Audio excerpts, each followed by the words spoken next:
اعوذ باللہ من الشیطان الرجیم، بسم اللہ الرحمن الرحیم، الحمد للہ رب العالمین، والصلاۃ والسلام علی سید المرسلین و خاتم النبیین، اما بعد۔ صحیح بخاری، باب کتاب المغازی، حدیث نمبر 4342، اردو ترجمہ۔ حجۃ الوداع سے پہلے آن صلی اللہ علیہ وسلم کا حضرت ابو موسیٰ اشعری رضی اللہ عنہ اور حضرت معاذ بن جبل رضی اللہ عنہ کو یمن بھیجنا۔ ہم سے موسیٰ بن اسماعیل نے بیان کیا، کہا ہم سے ابو عوانہ نے بیان کیا، کہا ہم سے عبد الملک بن عمیر نے بیان کیا، ان سے ابو بردہ رضی اللہ عنہ نے بیان کیا کہ رسول اللہ صلی اللہ علیہ وسلم نے ابو موسیٰ اشعری اور معاذ بن جبل کو یمن کا حاکم بنا کر بھیجا۔ راوی نے بیان کیا کہ دونوں صحابیوں کو اس کے ایک ایک صوبے میں بھیجا۔ راوی نے بیان کیا کہ یمن کے 2 صوبے تھے۔ پھر آن صلی اللہ علیہ وسلم نے ان سے فرمایا، دیکھو لوگوں کے لیے آسانیاں پیدا کرنا، دشواریاں نہ پیدا کرنا، انہیں خوش کرنے کی کوشش کرنا، دین سے نفرت نہ دلانا۔ یہ دونوں بزرگ اپنے اپنے کاموں پر روانہ ہو گئے۔ دونوں میں سے جب کوئی اپنے علاقے کا دورہ کرتے کرتے اپنے دوسرے ساتھی کے قریب پہنچ جاتا تو ان سے تازی ملاقات کے لیے آتا اور سلام کرتا۔ ایک مرتبہ حضرت معاذ رضی اللہ عنہ اپنے علاقے میں اپنے صاحب ابو موسیٰ رضی اللہ عنہ کے قریب پہنچ گئے اور اپنے خنجر پر ان سے ملاقات کے لیے چلے۔ جب ان کے قریب پہنچے تو دیکھا کہ وہ بیٹھے ہوئے ہیں اور ان کے پاس کچھ لوگ جمع ہیں، اور ایک شخص ان کے سامنے ہے جس کی مشکیں کسی ہوئی ہیں۔ معاذ نے ان سے پوچھا، اے عبداللہ بن قیس، یہ کیا واقعہ ہے؟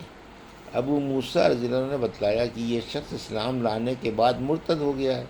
انہوں نے کہا کہ پھر جب تک اسے قتل نہ کر دیا جائے میں اپنی سواری سے نہیں اتروں گا۔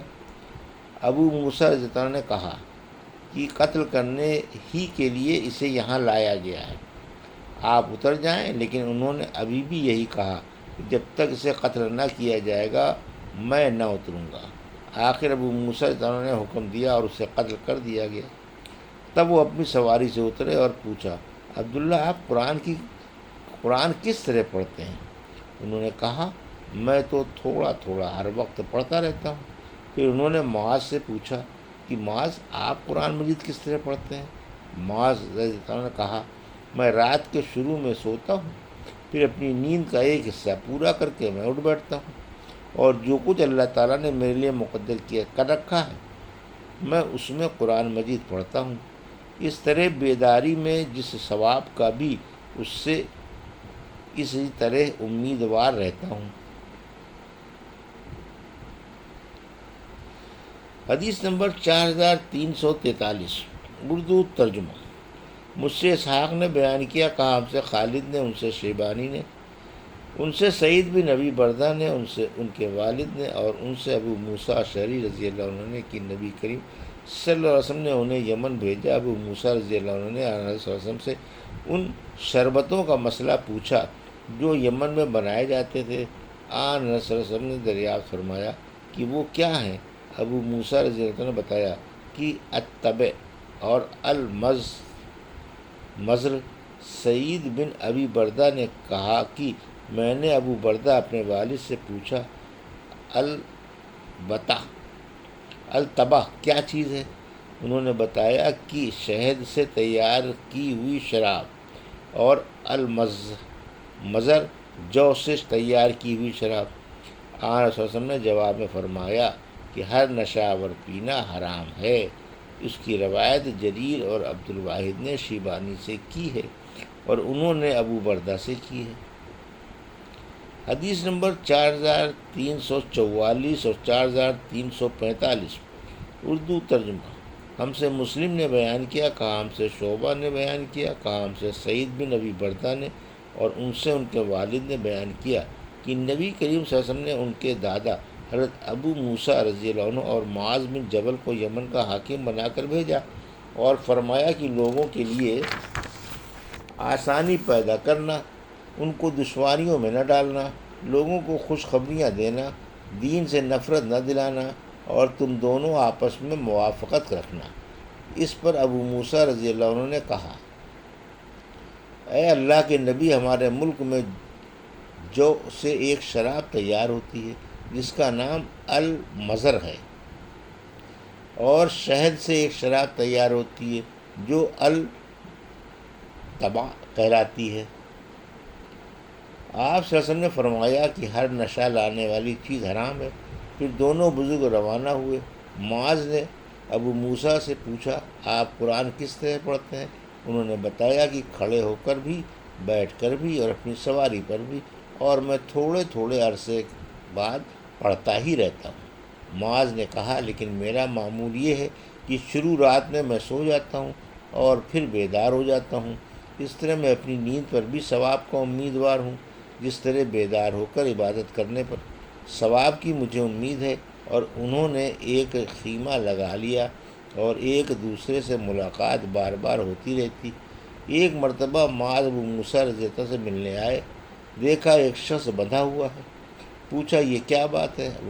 ابو موسیٰ رضی اللہ عنہ نے بتلایا کہ یہ ایک یہودی ہے، پہلے خود اسلام لایا اور اب یہ مرتد ہو گیا۔ معاذ نے کہا کہ میں اسے قتل کیے بغیر ہرگز نہ رہوں گا۔ مسلم بن ابراہیم کے ساتھ اس حدیث کو عبد الملک بن عمرو عقدی اور وہب بن جریر نے شعبے سے روایت کیا ہے، اور وکیع اور نظر اور ابو داؤد نے اس کو شعبے سے، انہوں نے اپنے باپ بردہ سے، انہوں نے سعید کے دادا ابو موسیٰ سے، انہوں نے آنس صلی اللہ علیہ وسلم سے روایت کیا، اور جریر بن عبد الحمید نے اس کو شیبانی سے روایت کیا، انہوں نے ابو بردہ سے۔ حدیث نمبر 4346، اردو ترجمہ۔ مجھ سے عباس بن ولید نے بیان کیا، کہا ہم سے عبد الواحد بن زیاد نے بیان کیا، ان سے ایوب بن عائض نے، ان سے قیس بن مسلم نے بیان کیا، کہا میں نے طارق بن شہاب سے سنا، انہوں نے کہا کہ مجھ سے ابو موسیٰ اشعری رضی اللہ عنہ نے کہا کہ مجھے رسول اللہ صلی اللہ علیہ وسلم نے میری قوم کے وطن یمن میں بھیجا، پھر میں آیا تو آنس صلی اللہ علیہ وسلم مکے کی وادی بطحا میں پڑاؤ کیے ہوئے تھے۔ آپ نے دریافت فرمایا، عبداللہ بن قیس، تم نے حج کا احرام باندھ لیا؟ میں نے عرض کیا، جی ہاں یا رسول اللہ۔ آپ نے دریافت فرمایا، کلمات احرام کس طرح کہے؟ بیان کیا کہ میں نے عرض کیا کہ یوں کلمات ادا کیے ہیں، اے اللہ میں حاضر ہوں، اور جس طرح آپ صلی اللہ علیہ وسلم نے احرام باندھا ہے میں نے بھی اسی طرح باندھا ہے۔ فرمایا، تم اپنے ساتھ قربانی کا جانور بھی لائے ہو؟ میں نے کہا کہ کوئی جانور تو میں اپنے ساتھ نہیں لایا۔ فرمایا، تم پھر پہلے بیت اللہ کا طواف اور صفا و مروہ کی سعی کر لو، ان رکنوں کی ادائیگی کے بعد حلال ہو جانا۔ میں نے اسی طرح کیا، اور بنو قیس کی خاتون نے میرے سر میں کنگھا کیا، اور اسی قاعدے پر ہم اس وقت تک چلتے رہے جب تک حضرت عمر رضی اللہ عنہ خلیفہ ہوئے۔ اسی کو حج تمتع کہتے ہیں، اور یہ بھی سنت ہے۔ حدیث نمبر 4347، اردو ترجمہ۔ مجھ سے حبان بن موسیٰ نے بیان کیا، کہا ہم کو عبداللہ بن مبارک نے خبر دی، انہیں زکریا بن اسحاق نے، انہیں یحییٰ بن عبداللہ بن صفی نے، انہیں ابن عباس کے غلام ابو معبد نافذ نے، اور ان سے حضرت ابن عباس رضی اللہ عنہ نے بیان کیا کہ رسول اللہ صلی اللہ علیہ وسلم نے معاذ بن جبل کو یمن کا حاکم بنا کر بھیجتے وقت انہیں ہدایت فرمائی تھی کہ تم ایک ایسی قوم کی طرف بھیجے جا رہے ہو جو اہل کتاب یہودی نصرانی وغیرہ میں سے ہیں، اس لیے جب تم وہاں پہنچو تو پہلے انہیں اس کی دعوت دو کہ وہ گواہی دیں کہ اللہ کے سوا کوئی معبود، اور محمد صلی اللہ علیہ وسلم اللہ کے رسول ہیں۔ اگر اس میں وہ تمہاری بات مان لیں تو پھر انہیں بتاؤ کہ اللہ تعالیٰ نے روزانہ ان پر 5 وقت کی نمازیں فرض کی ہیں۔ جب یہ بھی مان لیں تو انہیں بتاؤ کہ اللہ تعالیٰ نے ان پر زکوٰۃ کو بھی فرض کیا ہے، جو ان کے مالدار لوگوں سے لی جائے گی اور انہی کے غریبوں میں تقسیم کر دی جائے گی۔ جب یہ بھی مان جائیں تو پھر زکوٰۃ وصول کرتے وقت ان کا سب سے عمدہ مال لینے سے پرہیز کرنا، اور مظلوم کی آہ سے ہر وقت ڈرتے رہنا کہ اس کے اور اللہ کے درمیان کوئی رکاوٹ نہیں ہوتی۔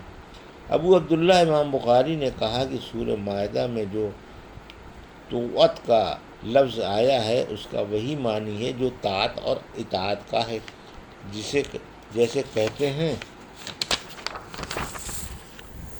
طاعت طاعت اطاعت سب کا معنی ایک ہی ہے۔ حدیث نمبر 4348 اردو ترجمہ۔ ہم سے سلیمان بن حرب نے بیان کیا، انہوں نے کہا ہم سے شعبہ نے بیان کیا، ان سے حبیب بن ابی ثابت نے بیان کیا، ان سے سعید بن جبیر نے بیان کیا، ان سے عمرو بن میمون نے، اور ان سے معاذ رضی اللہ تعالیٰ نے بیان کیا کہ جب وہ یمن پہنچے تو یمن والوں کو صبح کی نماز پڑھائی اور نماز میں آیت واتخذ اللہ ابراہیم خلیلہ کی قرأت کی، تو ان میں سے ایک صاحب نماز ہی میں بولے کہ ابراہیم کی والدہ کی آنکھ ٹھنڈی ہو گئی ہوگی۔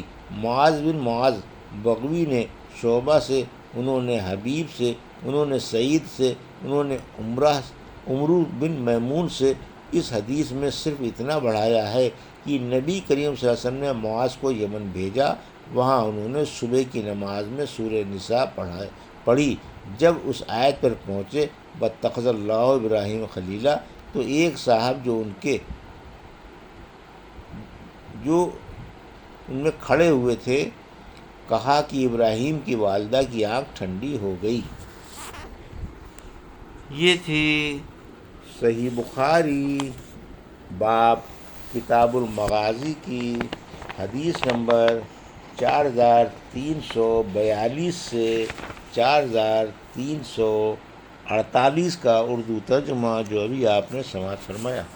اللہ سے دعا ہے کہ اللہ میں حدیثوں کی صحیح سمجھ عطا فرما اور ان پر عمل کرنے کی توفیق عطا فرما، آمین یا رب العالمین۔